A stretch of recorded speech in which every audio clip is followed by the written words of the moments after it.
Grand Theft Auto 4 is a game that I've talked about at great length across my YouTube journey. Last year, I clickbaited just a few of you into watching a near 100-minute video where I went in-depth on the game's story, gameplay, characters, and many of its other aspects that I believe make it so great, even over 15 years after its original release. I also made a video within the realms of GTA 4 where I wrote out a prequeling story about Gerald McCreary and his crime family, a story that a lot of people seem to enjoy, by the way, so if that idea interests you at all, then be sure to check that video out after you finish this one, of course. But then, after talking so much about the McCreary's potential origins, I got to talking about two of their potential ends when I made another video going over what I believe to be the toughest decision in the game, whether to kill Derek or Francis. I've gone on to talk about GTA 4 every here and there since, like when I talked about Dmitry Raskolov during DT December, or when I discussed the game in my theory about all of the GTA protagonists. But all the way back in that first video, the only thing I didn't really go over was GTA 4's DLCs, though I did say something about how I'd give them their own videos one day. Well lads, today is finally that day, so let's clothe up our leather jackets and rev up our Harleys as we discuss the first episode from Liberty City, GTA 4, The Lost and Damned. However, don't get too excited just yet, because while the chance to experience this episode was well worth the money back in the day, and while it can still be pretty enjoyable even nowadays, it's not really something that I personally feel the urge to come back and revisit all that often. Like, for as much as I love GTA 4 itself, as well as its other DLC, The Ballad of Gay Tony, and for how much I've gone through and replayed these titles over the years because of how fun and iconic they are, The Lost and Damned has never really had that same aura or memorability to draw me back in and give me the desire to relive it the way the others have. Maybe it's because of its sad and bitter story that makes the base game look like the Polar Express, or it could be due to its lack of meaningful improvement over the base game, or, like I alluded, it might just be its general forgettability and inconsequentiality in the grand scheme. In my opinion at least, everybody's entitled to their own after all. Nevertheless, regardless of my views, I still want to give The Lost and Damned the credit I feel it deserves. So bear with me as I try to figure out exactly what it did right and what it got wrong. In short, for as great as GTA 4 was overall, The Lost and Damned doesn't quite hold up to its par, and therefore, I feel like it just isn't as great as we all may remember. And over the next however many minutes this video ends up being, I'm gonna tell you why.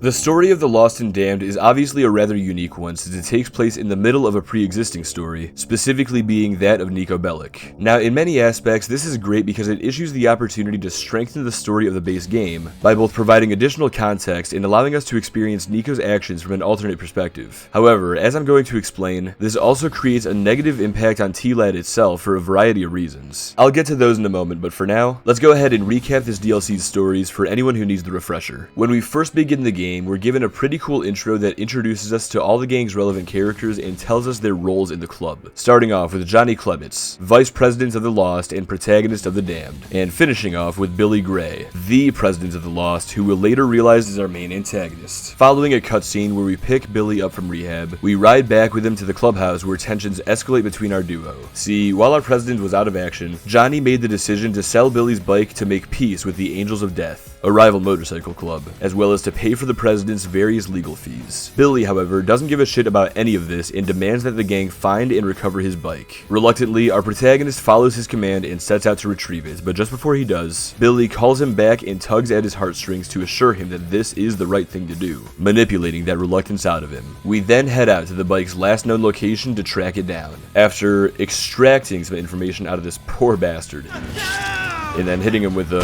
for good measure. We go on to kill some Angels of Death to recover the bike, and then we ride back home with our brothers. Over the next few missions, we see the consequences of our leader's actions when the AOD launch counterattacks against our club, officially igniting a war that Johnny didn't want to risk. It's also at this time that one of our brothers... You got a couple of fucking deadbeats outside! No fucking way, they got Bill fucking Burr to voice a character in this fucking game. You know what? I take it all back. Biker Bill's gonna make this the best story in all of Grand Theft Auto. You watch. Wait, where was I? Oh yeah, it's around this time that Biker Bill dies.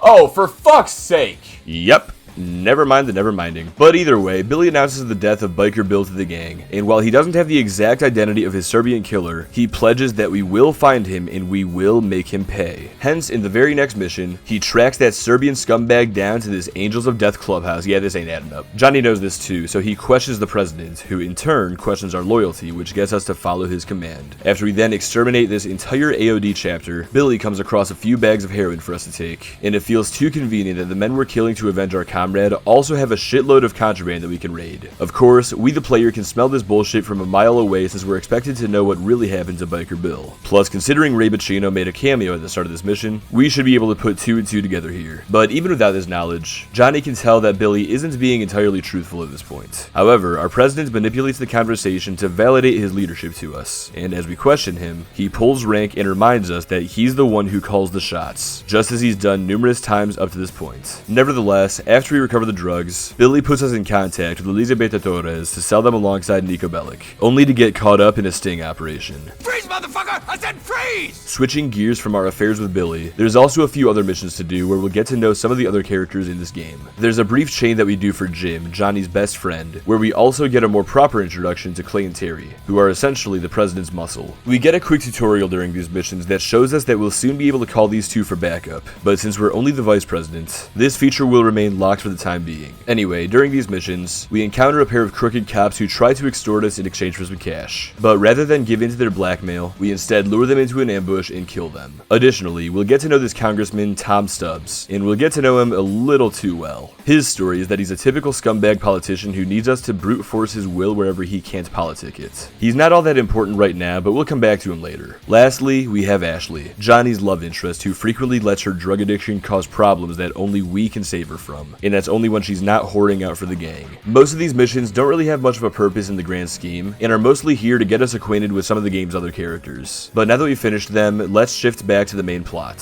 Since the drug deal Elizabeth has set up turned out to be a bust, Billy strikes a deal to sell the heroin to the TLaDs, to whom it originally belonged before it was stolen by the Angels of Death. The Jimmy Johns, however, argue that it would be wiser to give the drugs back since the TLaDs are pissed and will likely go to war with us. Couple this with the fact that the feds have been on us since the sting operation, and just getting rid of the drugs seems like the best course of action. For once, Billy suspiciously agrees with us, although as it's revealed in the Ballad of Gay Tony, this is only because he plans to set us up to take us out. Either way, we set out to give back the heroin, only for the TLaDs to double-cross us, leading to a shootout against them that concludes with the cops showing up to arrest Billy somehow. Afterwards, we call Brian, Billy's anti-Semitic lapdog, to let him know what went down and meet up with him before riding back to the clubhouse. Once there, Brian accuses Johnny of talking to the feds and ratting Billy out to seize power. He claims that the same feds that contacted us earlier called him as well and told him that Johnny snitched, which our protagonist denies but refuses to prove because fuck Brian. This leads to a schism within the Lost as Johnny takes over as acting president, while Brian forms a faction out of Billy's loyalists, sparking a civil war that we put a quick end to, finalizing it by either killing or sparing him. With a little help from Ray, I should mention. Either way though, by this point, the Lost are incredibly weakened due to all the wars they've been forced to fight simultaneously. We'll come back to this in a moment, but first, let's go over some of the side plots that take place during this time. First off, we've got a few more missions for Elizabeta, where we work with these couple of crotch rocket riders, Malk and Deshawn, to collect some cocaine and try to sell it. During this sale, however, shit hits the fan because of course it does, and it ends up getting busted by the cops, leading to a fun little auto-scroller where we fuck up all the cops in our way. Around this time too, Ashley's drug problems lead to more trouble as she becomes indebted to Dmitry goddamn Raskolov, and in order to resolve her debts, we have to kidnap Roman Bellic and deliver him to Bohan, where he'll soon be rescued by his cousin. One other thing I want to mention here is that within this time frame, Johnny is once again contacted by that fed who tells him that someone in the gang has snitched and that they'll be coming for us soon,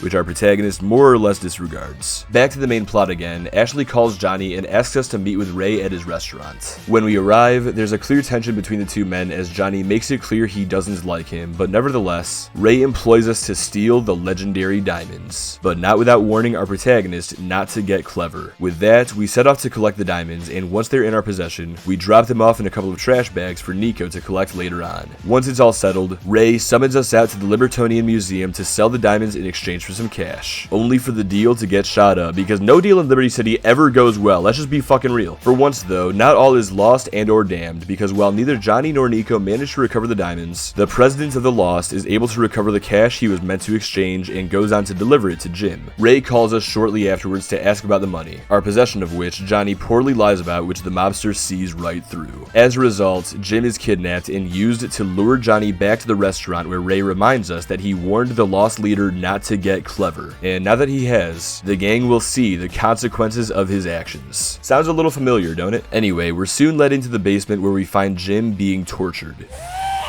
But he craftily turns the tables and creates an escape. I'll see you later! After our pair flee the scene, Ashley warns Johnny that he's being hunted down by Ray's hitmen, and following our survival, we meet up with her to hear that Jim was killed by Nico. She also tells us that in spite of recent events, the problem we need to deal with isn't Ray, but rather Billy, as he's the one who turned Ray against us, and he's the snitch that Fed was referring to. This brings us to the finale, where we're contacted by Congressman Stubbs, who gives us some advice on how to handle our situation. He tells us that Ashley's right in the sense that Ray isn't an issue that we need to worry about, as he's a problem that's about to solve itself. Billy, on the other hand, has indeed been ratting on the Lost to get himself into witness protection, which means we'll need to rally the troops, break into the Alderney State Prison, bulldoze our way through an ass load of cops, and finally end Billy Gray once and for all. Once he's been silenced, what's left of our crippled gang ride back to the clubhouse to reflect on everything that's happened, as well as to officially disband the chapter by burning the place down, thus ending the story of the Lost and Damned. Now, usually, this is the part where I glaze the story for how it did everything so perfectly and talk about how it's one of the best narratives in all of gaming.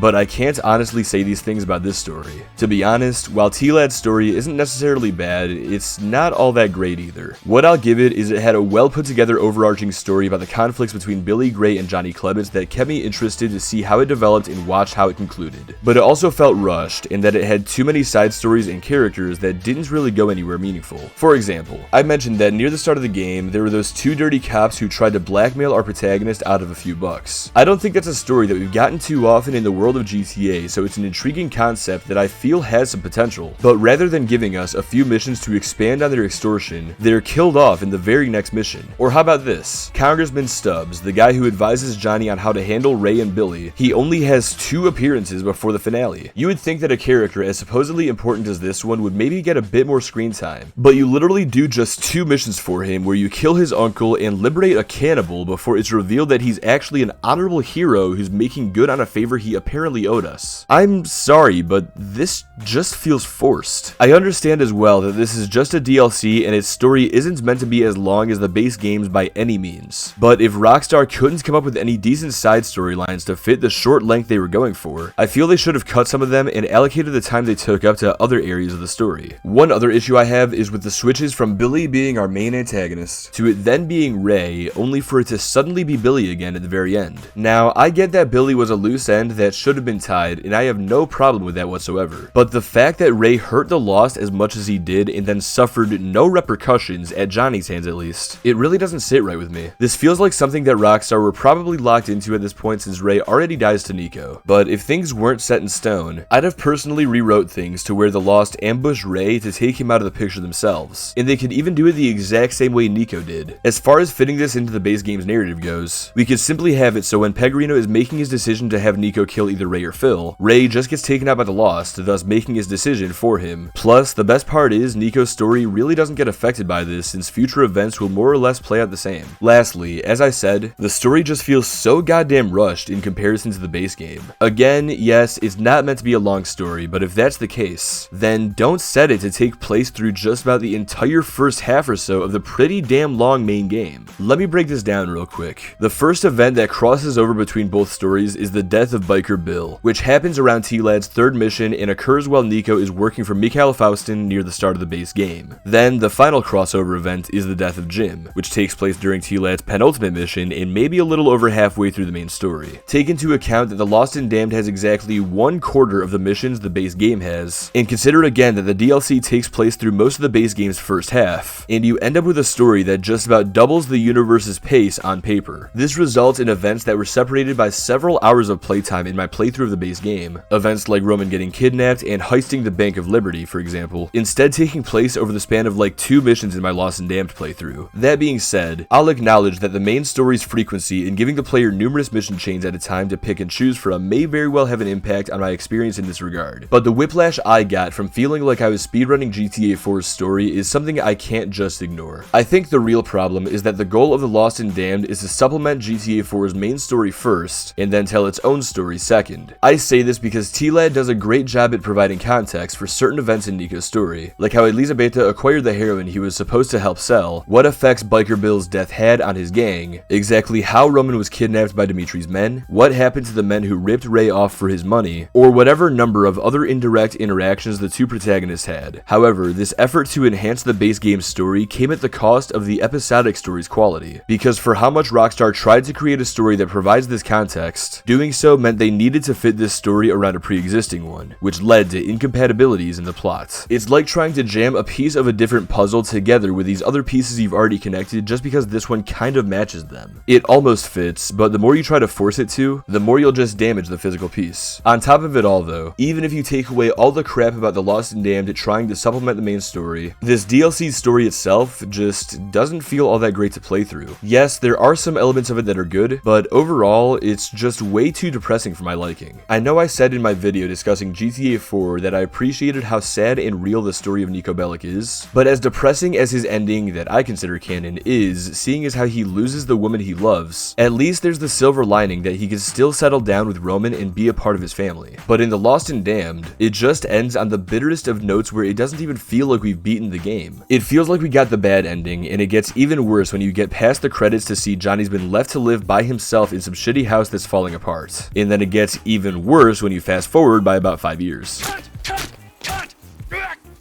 Add in the fact that this fate probably could have been avoided if Johnny didn't try to screw over Ray the way that he did, although I will appreciate the poetry in knowing this is the exact thing that Johnny would have yelled at Billy for doing, as well as how our protagonist is just shown to be a weak leader in general given what happened to the Lost as soon as he took charge. It all just adds up to a story that I don't really feel the urge to play when I could just run GTA 4's main story instead, or even the Ballad of Gay Tony's story instead, but I'm getting ahead of myself. In short, while the Lost and Damned story has some positives that I can give it credit for, it's just not enough for me to consider it an enjoyable story to play through when you factor in all of its negatives. I'm sorry to any Johnny Clements fanboys out there, I promise you I wanted this story to be as cool and awesome as I remembered it, but I can't lie to you and tell you I think it's good. But just because a game's story isn't all that great, it doesn't exactly mean its gameplay can't be, right?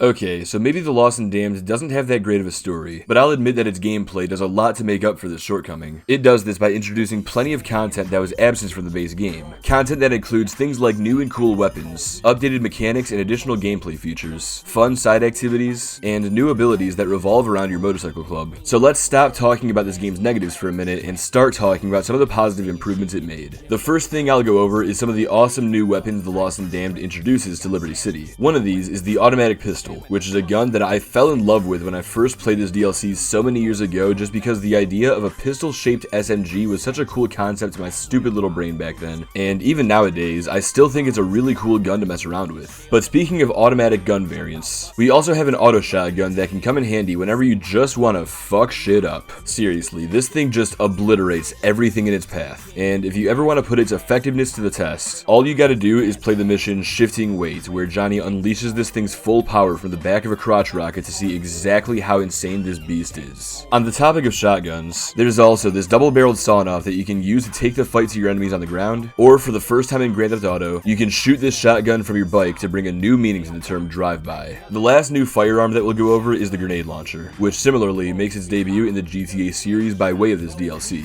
and it takes up the same slot in your arsenal as a rocket launcher would. However, based on its larger ammo capacity as well as its higher accuracy, I might argue that the grenade launcher ends up being a more practical weapon to use than its base game counterparts. The last couple of weapons include the pipe bomb, which is essentially just a reskin of the hand grenade without any real improvements, as well as a pool cue, which is essentially a reskin of the baseball bat that takes away your ability to dodge. Not exactly groundbreaking innovations these two, but they're fun little novelty items that add enough variety from the base game, I suppose. As far as TLaD's mechanics go, one thing you'll notice as soon as you crash your bike for the first time in this DLC is that your handling skill has been drastically improved. probably to ensure that you don't fall off your main mode of transportation every 5 seconds whenever you barely tap a parked car. I know GTA 4 is known for its realism and all, but there's a limit before it encroaches on fun. Meanwhile, back on the topic of shotguns, as I mentioned a moment ago, The Lost and Damned introduces a unique ability that's absent from both the base game as well as its episodic counterparts, and that's the ability to use shotguns while riding a bike. The only shotgun you can do this with, unfortunately, is the sawn-off, which means you can't just terrorize Liberty City with a street sweeper and free roam the same way you can in that auto-scroller mission. But regardless, firing any kind of shotgun off the back of your Harley just feels so awesome and gives me the same badass vibes as the cover art of Red Dead Redemption. That's not all though, because in addition to using shotguns from the seat of your bike,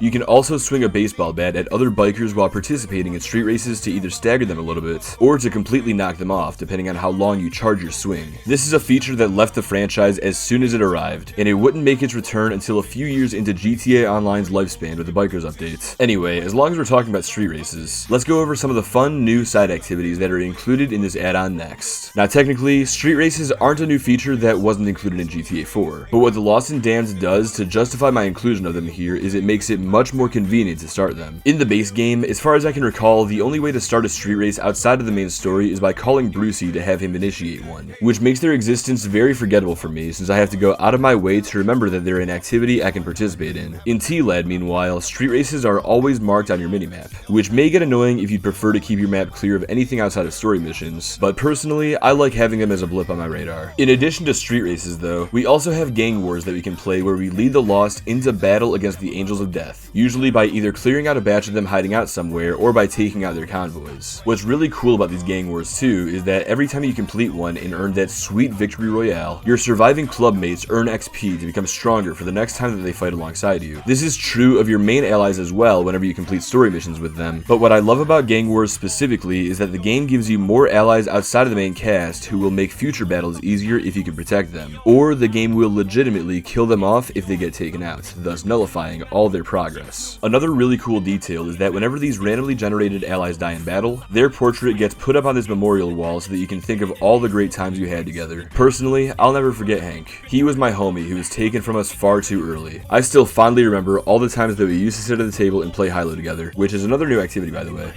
Rest in peace, Hank. Lost, but not forgotten. Of course, you'll also see the main cast find their way onto this wall as the story progresses, but I just think it's pretty sweet how random NPCs are given this kind of treatment, especially considering the treatment that I give them. Welcome to the wall, bitch! One last gang-related feature I'll talk about here is the new ability to call allies for backup. Like I said a while ago in the chapter about the game's story, once Johnny becomes president of the Lost, you gain the ability to call his contacts Clay and Terry to request backup, and you can do this either during missions, as Jim will constantly remind you, or in free roam. I know you're able to call Dwayne for backup in the base game if you become good enough friends with him, but I'm giving Clay and Terry a mention here because they ain't bitch-ass pushovers who despawn if you walk a few feet away from them. This is a feature that I really love because it truly makes you feel like you're part of a gang whenever you fight alongside them, unlike Nico who almost always fights alone. The only negatives I'll associate with this ability is that calling Clay and Terry never really changes the game all too much, seeing as how you could usually fight your way through your threats pretty easily without them. Except for in the mission Was It Worth It, where requesting backup actually alters the mission somewhat as it creates a choke point from where you can deal with your adversaries. I wish more missions had alterations like this as a result of calling them, but it's cool that we at least got this one. The other negative that I'll tack on is that, while I did just say I like the idea of fighting alongside my fellow gangsters, doing so makes Johnny feel like the weakest of Liberty City's 3 protagonists since it delivers the impression that the Lost President can't handle fighting his own battles. Outside of those minor narrative critiques though, it's still a cool feature that I prefer having than not. The last interesting feature I'll shout out here is the ability to hang out with more than one character at a time. As we all know, GTA 4 introduced us to friend hangouts by allowing us to participate in activities around the city with various characters, but you could only ever hang out with one of them at a time, which kind of sucks when you think of the interactions between characters like Roman and Brucey that we missed out on as a result. Brucey, you got to chill. In The Lost and Damned, however, we're given the chance to go out with Clay and Terry simultaneously, allowing you to ride in more of a pack if you wish to play the new air hockey minigame with a friend. It's a go!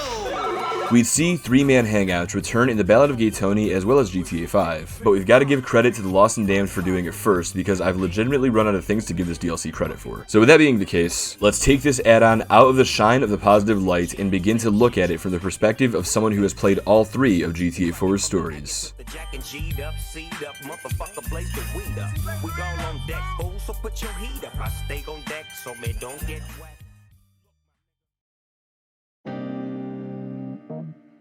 Over the past few minutes, I've gone over many of the new mechanics and features that The Lost and Damned introduced into Grand Theft Auto 4, and even after hearing why I don't enjoy the story all too much, you might think I like the DLC overall considering how highly I've spoken of its new inclusions. But while that could be true if the base game and other DLC didn't exist, the fact of the matter is those other two stories simply did it all better for one reason or another. One thing I have to discredit TLaD for is its lack of memorability, whereas GTA 4 is chock full of iconic characters who are beloved by the players, and while the same could be said about some of the characters in the Ballad of Gay Tony, to me, the Lost and Damned characters are so forgettable that I couldn't even remember the protagonist's best friend's name until I replayed the story for the first time since middle school a few years ago. Now I'll recognize that this could just be a me issue, as I'm sure that plenty of you are familiar with Jim Fitzgerald, but all I gotta say is that even Rockstar couldn't remember which guy he was supposed to be when Nico went to kill him. Hell, as long as we're talking about unmemorable characters, let's finally talk about Angus. Who's Angus, I hear you asking? He's the guy in the wheelchair you've probably seen once or twice in this video who's supposed to sort of act as Johnny's external conscience to keep his morality in line. You know, that same kind of moral compass that Roman acts as for Nico in the base game. But the difference between Angus and Roman is that Angus only ever appears in cutscenes where he kinda just blends in with everybody else. And the only interaction that we get with him outside of these is through phone calls that we have to initiate. Granted, Rockstar were probably limited on how they could use this character since he's crippled, a handicap they clearly overcame by GTA 5, but considering the fact that this character is one of Johnny's closest allies and yet I got through the entire chapter about the story without mentioning him once, that right there ought to be telling on how badly they fumbled him.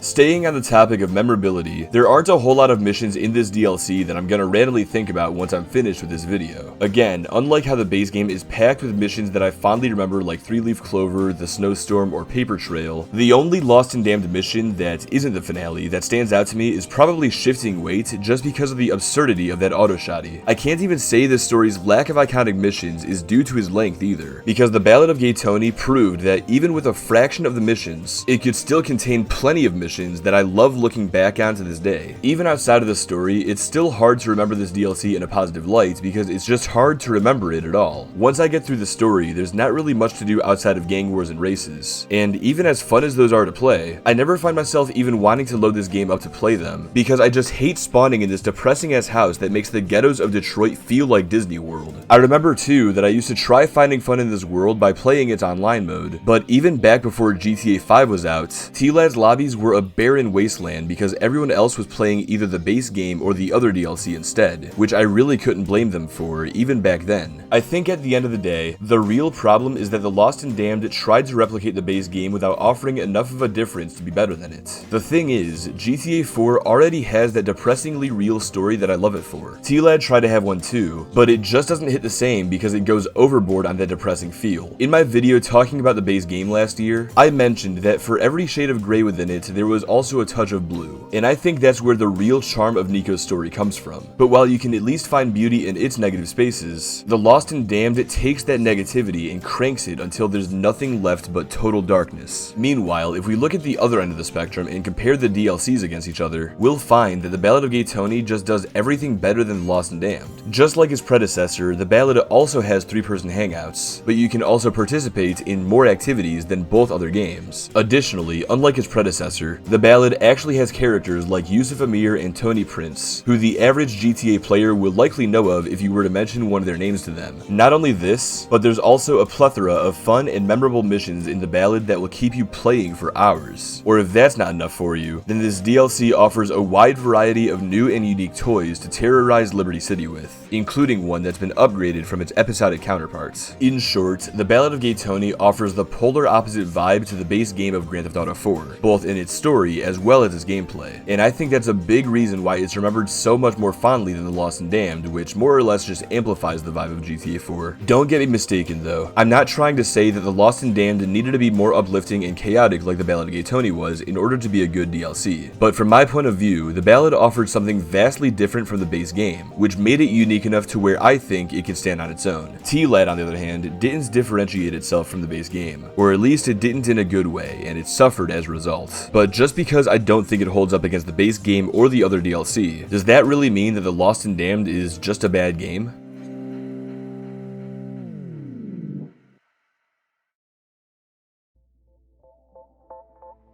Alright, so by now, we've established that The Lost and Damned has a bad story, and it doesn't really hold up when you compare it to the base game of GTA 4 or the Ballad of Gay Tony DLC. So does that mean then that The Lost and Damned sucks? Well, contrary to the title of this video, I don't really think so. I actually think it's pretty decent overall. Sure, the story is depressing, and most of the good that it introduced into the game was just made better in the sequeling add-on, but as a standalone title, well, as standalone as a DLC can be, I suppose, it's fun enough to play through and to just mess around with its unique mechanics and weapons that are absent from the other two stories. I mean, let's be real, I'd be telling pretty blatant lies at this point if I said I didn't enjoy shit like blasting shotguns at people from my Harley, leading my boys into war, and watching other bikers ragdoll after giving them a good old-fashioned bat smack. That being said though, as long as those other two stories are available for me to play, I just don't have enough of a reason to seek out The Lost and Damned specifically when I could just play the others instead. I think my core issue really is more or less the same one that I have with GTA 3. Why would I play this when I could just play this instead, or this instead, or anything else instead? So really, why would I play The Lost and Damned when I could just play GTA 4 or the Ballad of Gay Tony instead? I've played it for the sake of experiencing it, but what else does it really offer me that the others don't? I've already established that the Ballad offers a unique vibe that contrasts to the seriousness of GTA 4, but what does TLaD offer? That is my issue. At the end of the day, I don't consider The Lost and Damned to be bad. It's a Rockstar title after all, so it's pretty difficult to find a game of theirs that's legitimately shit. But in comparison to the other two games, it's not great. To put it in wrestling terms, it's like comparing these two versions of the World Heavyweight Championship. If you isolate the modern one, it looks pretty nice, but once you notice the big gold belt, you quickly realize the current iteration's arms are just too short to box with God. Alright, that's enough of the wrestling references, and that's enough of me saying the same damn thing over and over again because I'm pretty sure you get my point by now that The Lost and Damned is good, but it just pales in comparison to its sister titles. But hey, that's just my opinion. And now, I'd like to hear yours. Do you agree with my take on The Lost and Damned, or do you feel differently? Do you think, hey, stop telling me not to compare The Lost and Damned to the other games? They're literally all too similar for me to not compare them, so if that's your comment, zip it. Anyway, whether you agree with me or not, please share your thoughts and opinions in the comment section down below. And of course, if you liked this video, then do me a favor and like the video. Or if you didn't like it, still hit that like button, or I will send The Lost to burn down the Mickey Mouse Clubhouse next. Don't fucking test me. Lastly, if you want to see more stuff like this, hit that subscribe button so you'll get notified when I release my next video. And trust me, if you like The Lost and Damned, you're gonna want to get that notification about 2 months from now. Okay, with that foreshadowing out of the way, I just want to thank you all for watching this video and supporting my channel. I seriously appreciate all of you guys more than you know. Anyway, I'll see you guys again soon, so until next time, this is your boy Doug the Dog 6, and I'm signing off. Happy Saturday, everybody.